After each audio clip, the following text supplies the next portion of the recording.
जय हिंद दोस्तों। आज ज्यादातर लोग यही सोचते हैं कि इंडिया को एक ग्लोबल पावर बनाने के पीछे प्राइम मिनिस्टर मोदी जी का हाथ है, लेकिन ये पूरा सच नहीं है, क्योंकि वर्ल्ड स्टेज पर अगर इंडिया को पहचान दिलाने में सबसे इम्पोर्टेंट रोल अगर किसी ने निभाया है तो वो है हमारे foreign minister doctor S Jaishankar Prasad ji. लेकिन दोस्तों, अगर आप जयशंकर जी को कोई नेता समझ रहे हो तो जरा रुकिए, क्योंकि गवर्नमेंट की सबसे हाई प्रोफाइल मिनिस्ट्री उन्हें सिर्फ और सिर्फ उनके काबिलियत के दम पर सौंपी गई है। इसीलिए तो उन्हें आपने इससे पहले कभी भी किसी पॉलिटिकल पार्टी के साथ में काम करते हुए नहीं देखा होगा। और हाँ, क्या आपको पता है हमारे पड़ोसी देश पाकिस्तान और चाइना भी इनकी रिस्पेक्ट करते हैं। लेकिन ऐसा क्यों, तो चलिए जानते हैं आज की इस वीडियो में। दोस्तों, वैसे तो सुब्रमण्यम जयशंकर जी की फैमिली तमिलनाडु से बिलोंग करती थी, लेकिन काम के सिलसिले में उन्हें दिल्ली शिफ्ट होना पड़ा और वहीं दिल्ली में ही 9 जनवरी 1955 को उनका जन्म हुआ था। बड़े होकर जयशंकर जी ने JNU से इंटरनेशनल रिलेशन और न्यूक्लियर डिप्लोमेसी में MA, MPhil और PhD किया और ये डिग्रीज उनके और भारत के लिए आगे चलकर बहुत काम आई। वैसे जयशंकर जी के शानदार स्किल्स उनके कॉलेज के टाइम से ही देखने को मिलने लगे थे, क्योंकि स्टूडेंट ऑर्गेनाइज में वो बड़े से बड़े प्रॉब्लम को भी चुटकियों में सॉल्व कर देते थे। PhD करने के बाद से 1977 में जयशंकर ने इंडियन फॉरेन सर्विस यानी कि IFS ज्वाइन करके अपना ऑफिशियल डिप्लोमेसी कैरियर स्टार्ट किया।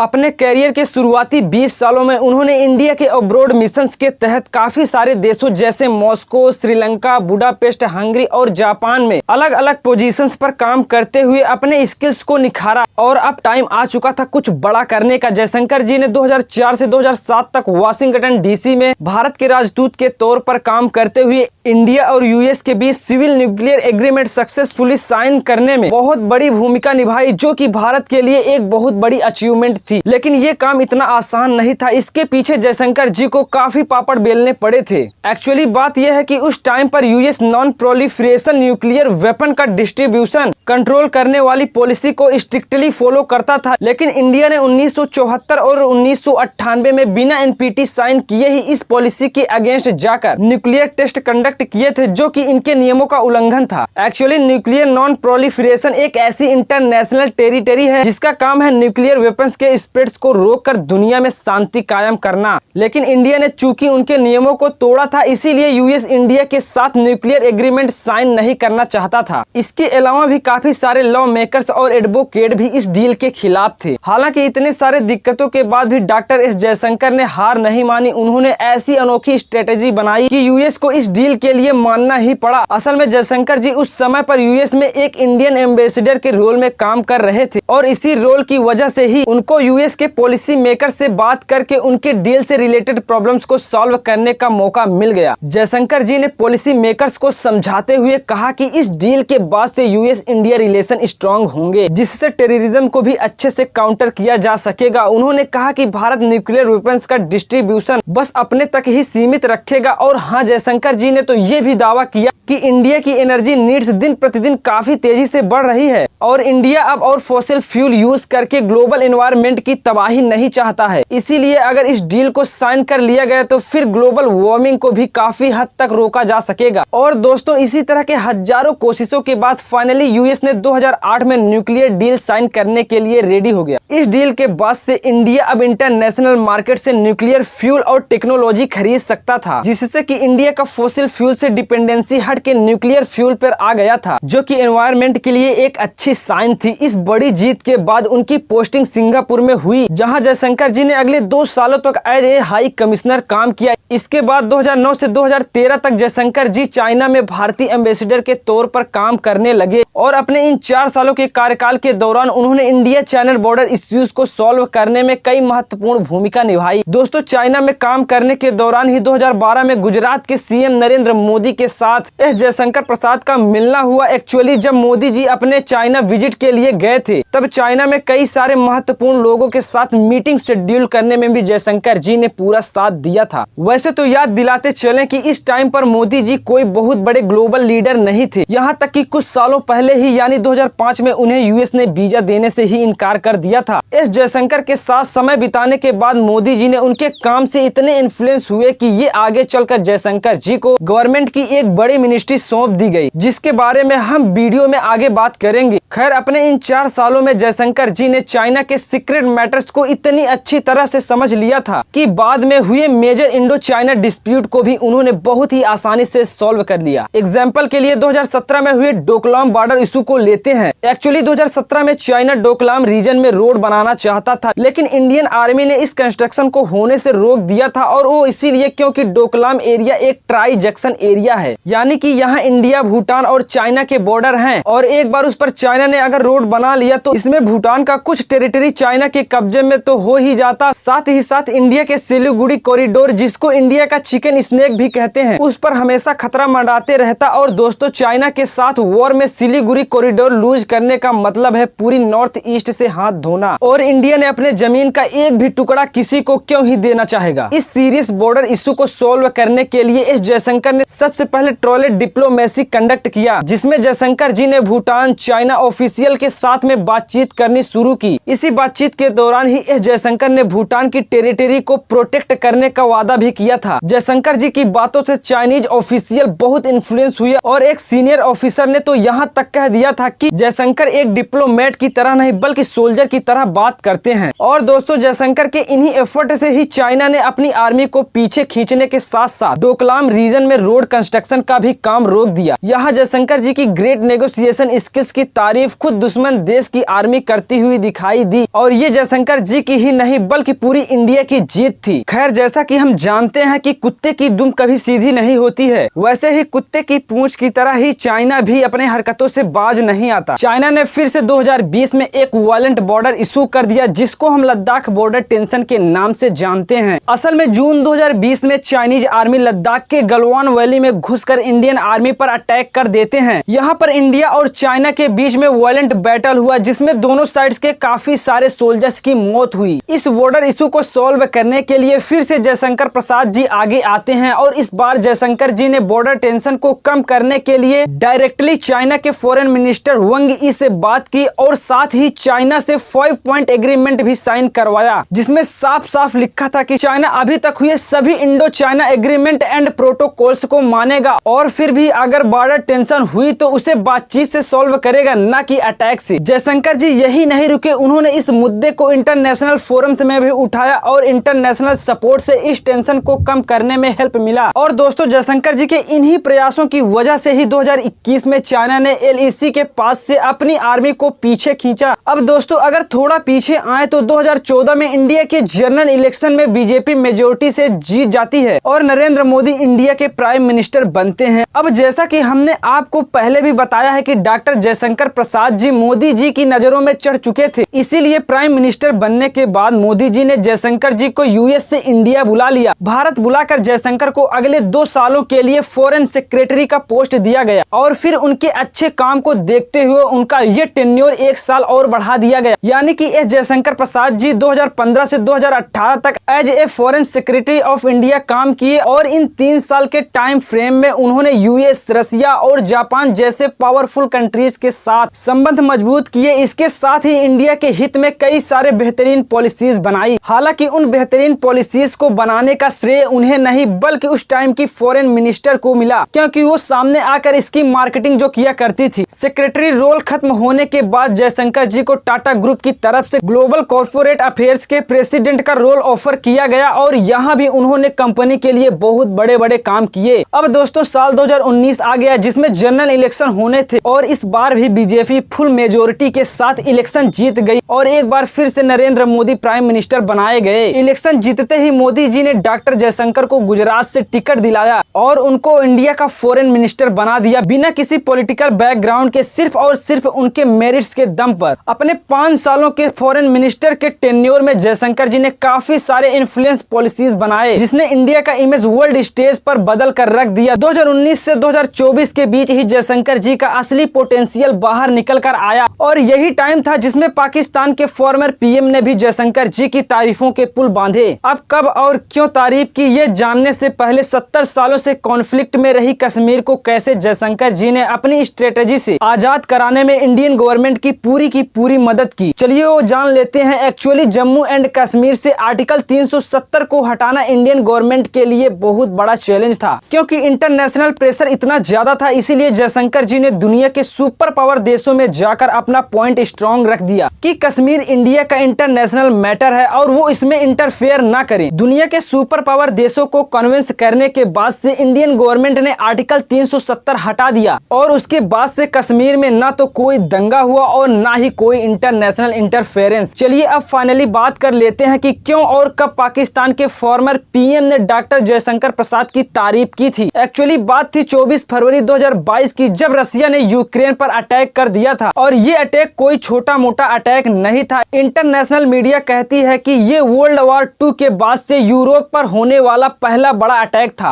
जिसमें हजारों लोगों की जान चली गई। रसिया के इस बिहेवियर को देखते हुए यूएस ने रसिया पर कई सारे सैंक्शन यानी कि प्रतिबंध लगा दिया। आसान शब्दों में कहा जाए तो रसिया के साथ कोई भी देश बिजनेस नहीं कर सकता था और जो देश करेगा उससे भी यूएस के संबंध खराब हो जाते। यूएस के इस डिसीजन से दुनिया में ऑयल का प्राइस आसमान छूने लगा क्योंकि रसिया दुनिया में ऑयल का सबसे बड़ा एक्सपोर्टर है। अब जैसा कि आप जानते हैं कि कई सारी चीजें डायरेक्टली और इनडायरेक्टली ऑयल पर ही डिपेंड होती हैं, इसीलिए ऑयल का प्राइस बढ़ने के साथ ही दुनिया में इन्फ्लेशन यानी कि महंगाई भी बढ़ने लगी और भारत में इसी बढ़ती महंगाई को रोकने के लिए इंडिया ने स्मार्ट कदम उठाया जिसमें डॉक्टर जयशंकर प्रसाद का बड़ा हाथ था। जैसे कि इंडिया ने रसिया यूक्रेन कॉन्फ्लिक्ट में किसी का भी साइड न लेने का चूज किया, जिसकी वजह से इंडिया रसिया और वेस्टर्न वर्ल्ड से अपनी अच्छी रिलेशंस को मेंटेन कर पाया। इतना ही नहीं, अब यूएस रसिया के अगेंस्ट रेजुलेशन पास कर रहा था तब भी इंडिया ने वोट नहीं डाला, जो कि बाद में जाकर इंडिया का समझदारी वाला डिप्लोमेसी अप्रोच साबित हुआ। इसके साथ ही जयशंकर के द्वारा बनाई गई ऑपरेशन गंगा के तहत इंडिया ने सक्सेसफुली 22,500 से भी ज्यादा इंडियन सिटीजन को यूक्रेन से निकाला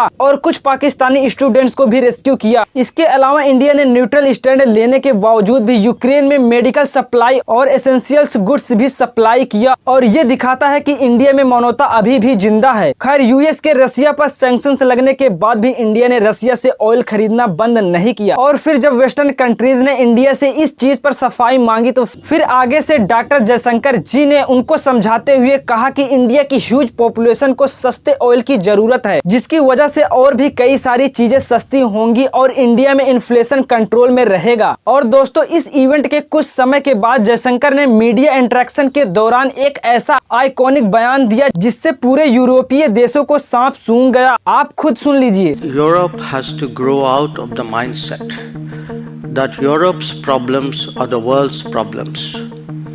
But the world's problems are not Europe's problems. इस वीडियो के कुछ ही महीनों बाद इमरान खान ने भी जयशंकर के इस बयान की तारीफ की और दोस्तों, कुछ ऐसे ही एस जयशंकर प्रसाद जी ने अपने 5 सालों के विदेश मंत्री के रोल में बड़ी बड़ी पॉलिसीज बनाकर भारत को वर्ल्ड स्टेज पर एक नई पहचान दिलाई। इसीलिए मोदी जी के तीसरे कार्यकाल में भी उन्हें सेम पोस्ट दिया गया है। दोस्तों, आपको ये वीडियो कैसी लगी हमें अपनी राय नीचे कॉमेंट बॉक्स में लिख कर बताइए। ऐसी ही और वीडियोस के लिए हमारे यूट्यूब चैनल को सब्सक्राइब करना मत भूलिएगा। वीडियो देखने के लिए बहुत बहुत धन्यवाद।